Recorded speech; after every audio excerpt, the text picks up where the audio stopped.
జై శ్రీమన్నారాయణ. నా పేరు శేషం ఆనందరాజ్, హైదరాబాద్ నుండి వచ్చాను.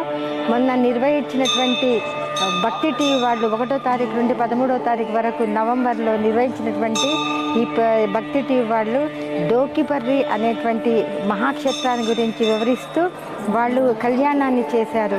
దాన్ని అదునుగా చూసుకొని ఆ స్వామిని దర్శించుకోవాలనే ఒక కుతూహలంతో మేము హైదరాబాద్ నుండి ఇక్కడికి వచ్చి రావడం జరిగింది. నిజంగా ఈ గుడి చూశాక చాలా ఇదనిపించింది. గుడి చూశాక చాలా అద్భుతంగా ఉంది. ఎంత బాగుందంటే అసలు ఇలాంటి గుడి ఉందన్న సంగతి మాకు తెలియదు. కానీ భక్తి టీవీ ద్వారా ఈ డోకిపర్రి గురించి మేము చూసి ఆనందించి అందుకని వెళ్ళాలి అని పట్టుదలతో ఇక్కడికి వచ్చాము. నిజంగా ఈరోజు కార్తీక మాసంలో స్వామిని దర్శించుకోవడం మాకు చాలా ఆనందంగా ఉంది, అద్వితీయంగా ఉంది. ఇలాంటి క్షేత్రానికి వచ్చినందుకు చాలా చాలా ఆనందంగా ఉందండి. జై శ్రీమన్నారాయణ.